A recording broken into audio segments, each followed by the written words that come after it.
Hey yo, so I just recently made a video about how to use standalone Python processors and COPs as an image filter, which overcomes some of the restrictions of COP VOPs and other COP nodes. Specifically, using Python allows you to read all the pixels in the image in one go and also write all the pixels out in one go, should you want to do that. And that was sort of theoretical, but in this video, I want to show a more practical application, specifically AI upscaling. So on the right here, we see a full-size corn sushi. And on the left, I see a downsampled version. I just did that using this file size set to 1/8 resolution. And I'm going to drop down my AI upscaler COP here. And this will take a minute to cook. And then we should see it pop right up. Well, I guess first time I connected, I got to press this force recook thing.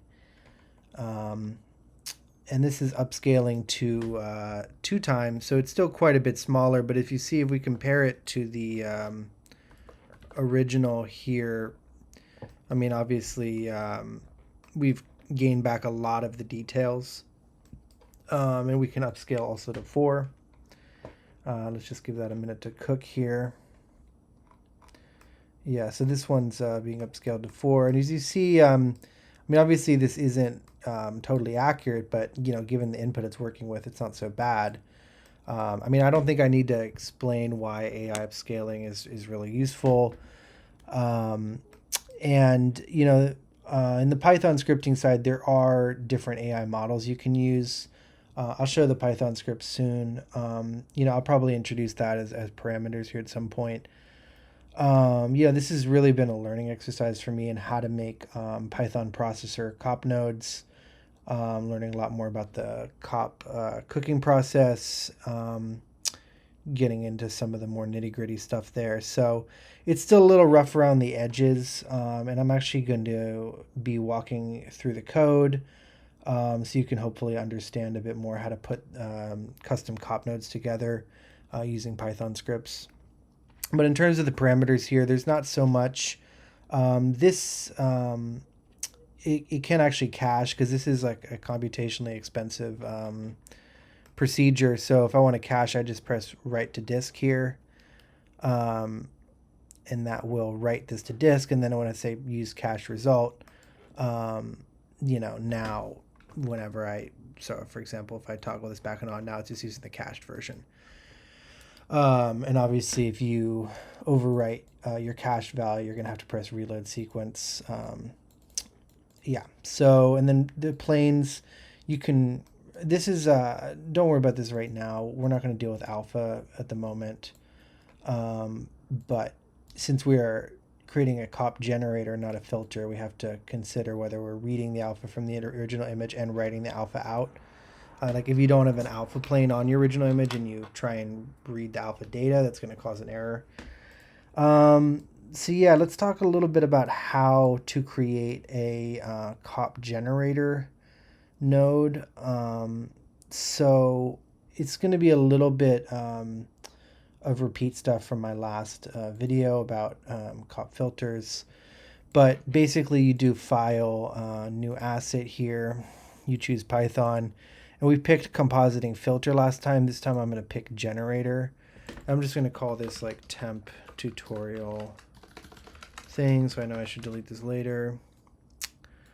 This is fine. Let's just say temp tutorial right here. And so this is a generator. It doesn't have any parameters. So what we want to do is go into the type parameters here, go into basic, and just add an input. I don't have the link set up right now for the docs. Let me actually get that link. Just give me a second here. Okay, so yeah, if you look at this page, if you just search Google for writing COP generators in Houdini or writing COP, defining a composite node in Houdini, you'll find this. It says writing COP generators. The difference between a generator and a filter is that simply the minimum number of inputs. Same Python COP can act as both a filter and a generator. So we are going to use a generator here because we want to. Well, yeah, it just seems like it makes more sense. I want to change the resolution. And so if we go to the type properties here and go to the code tab, here's this default thing, which is just not going to work actually, in the same as the filter didn't work. So I'm not really going to show how to build this whole thing from scratch because it's kind of complicated to build this AI upscaler, but I'm going to walk you through the code. And let's just dive into it. So if we look first of all at our, this is a wrapper HDA. So this is like a COP level subnetwork here. And then inside of it is this thing, is the COP generator that I talked about. And then this is some stuff related to the caching. But this itself has some parameters which are read from the COP generator inside the scripts. Let's see. Yeah, we just force recook sometimes. And also I just wanted to make these parameters exclusive. So when you click on the one, it'll toggle the other one off. That's what this little snippet does. Trying to think there's anything else interesting here. Not really too much. So let's get into the generator code itself. So I just click edit Python source code. This will open this up in here. And so yeah, this has quite a bit of customization. So I'm just going to sort of start walking through this a little bit. So let's first talk about resolution. So if you want to change your resolution, you have to define this function. And in this case, this returns an output resolution, which is based on parameters. So I have my upscale amount parameter, which is either 2 or 4. Oh yeah, this was a little hard to figure out, is how to read that. This right here, upscale amount is an ordered menu parameter. So in this menu tab, we have some different options. And so if you try and read that using just like, the parameter eval, that'll actually not give you the number 2 or 4 like you expect. That'll give you an index like 0 or 1. So you have to get the menu items and then use the, brackets to access that token, which is 2 or 4, based on the index, which is the parameter value. Anyway, this is how you read menu item values in Python. That's just what it is. Anyway, yeah, so we read the input node X resolution, multiply that by the upscale amount, and then the Y resolution. And you might be wondering, why don't I just use this resolution? Well, actually, yeah, because we're defining a resolution function, so that's derivative anyway. So output planes to cook.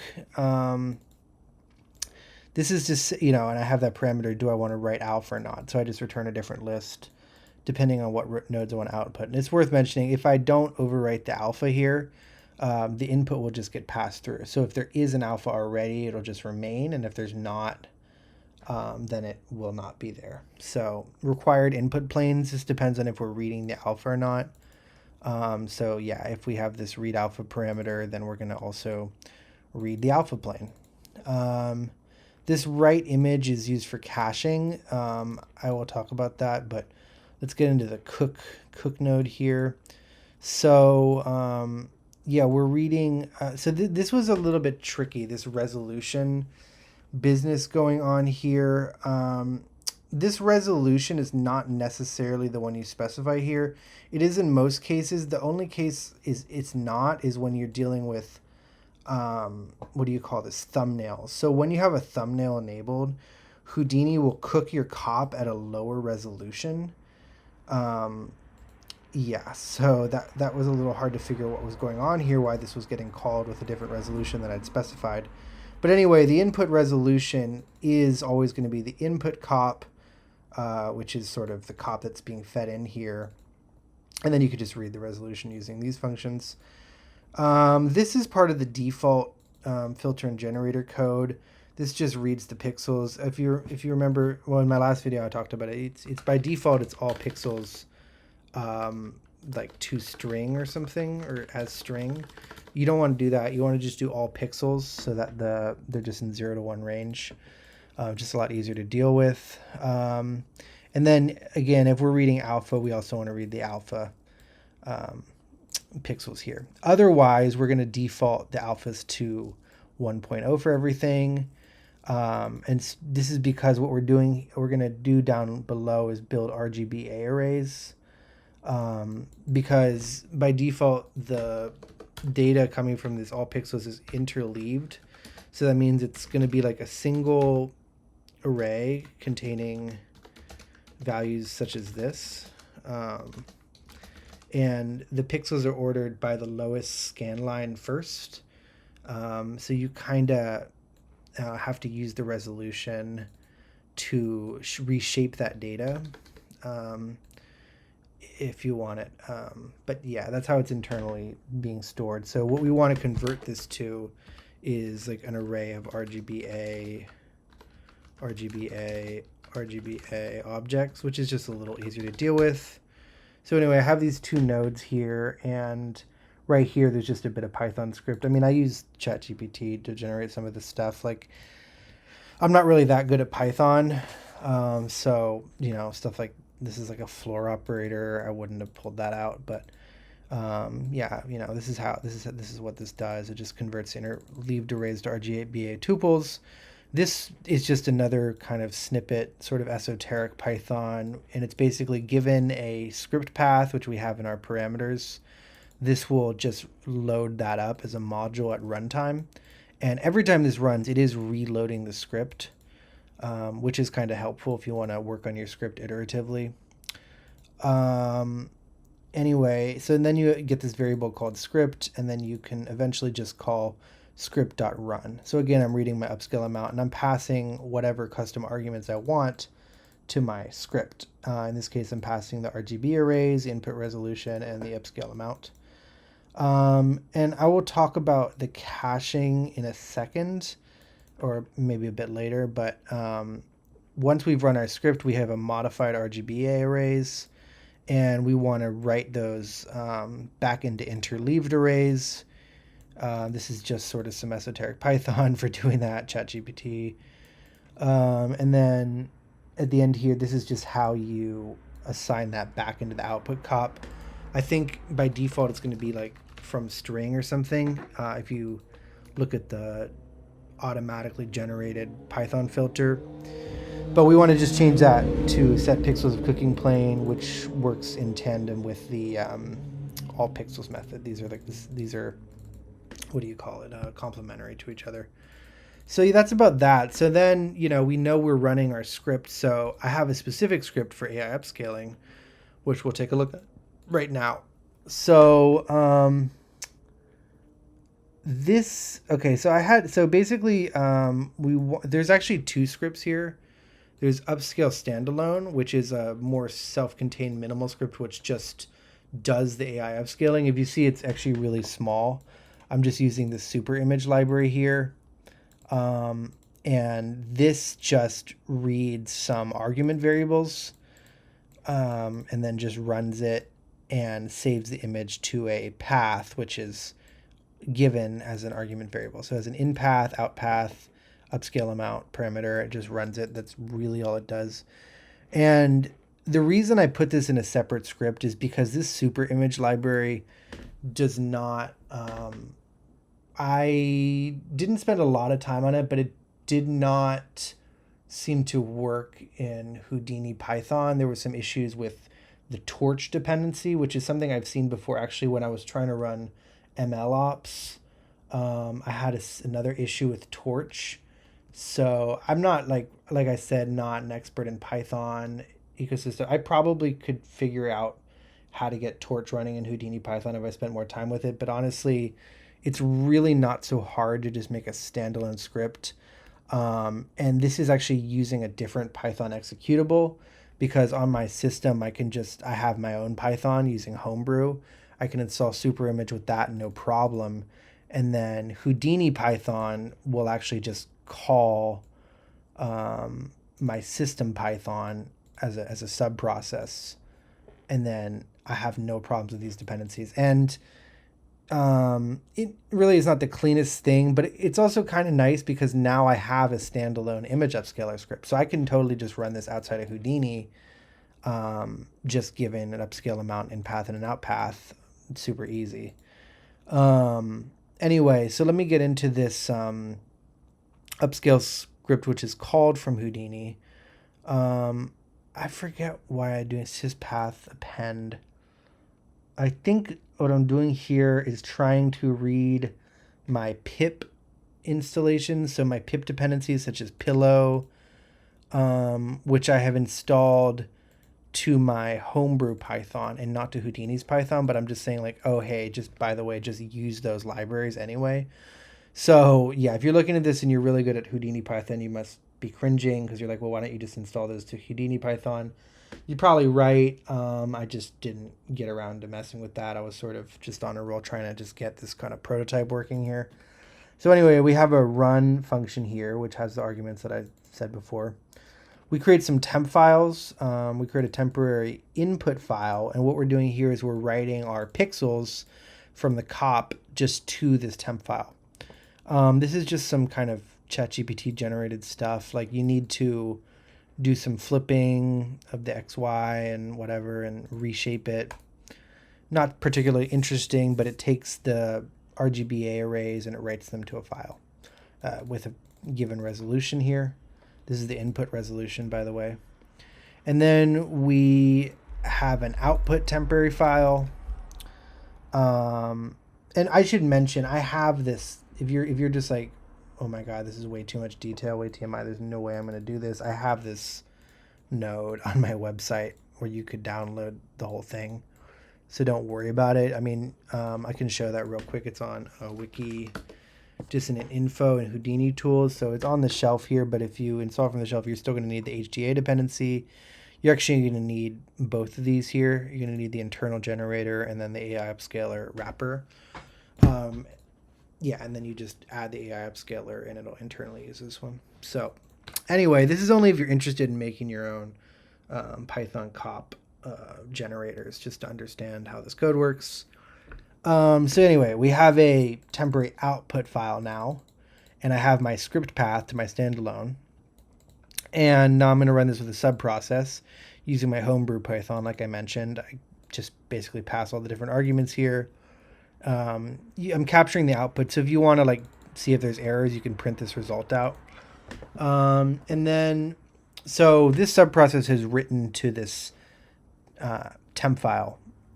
It's written an image to that temp file at the new resolution. And so I have a result, which is read output image. So this takes that image on disk and gives back RGBA arrays, such as were the input to this function here. Not particularly interesting, just some Python stuff with image manipulation.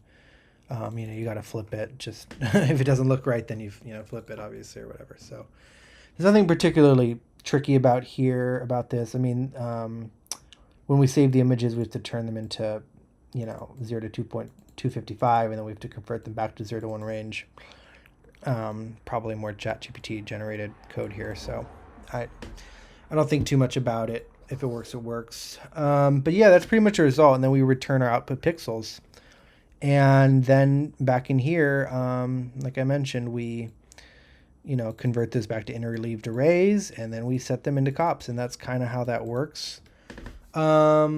How the caching works, basically, so if the parameter write to cache is true, and the resolution equals the expected output resolution, this is the part that was really tricky to figure out. Like I mentioned, this cook is called with a lower resolution if there's a thumbnail.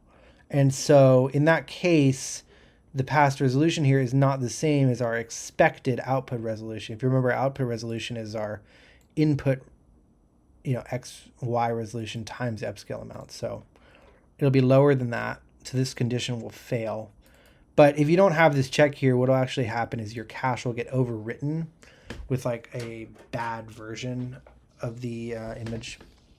Anyway, so, and then what do we do here? So I have a cache path, And then I simply just I have another write image function here, which is largely the same thing as you've seen in the Python, the upscale script. So that's pretty much it. And then in the, what do you call this? In the wrapper HDA, there's a switch node that says, are we reading from the cache? If so, just use this file node. And if not, then do our cooking. So that explanation kind of went quicker than I thought it would. I'm probably forgetting something here. But there you have it. That is how you can, do that. And yeah, hope that's interesting. Hope that's useful. I'll keep it short and sweet because I tend to ramble. So call it a day on that one.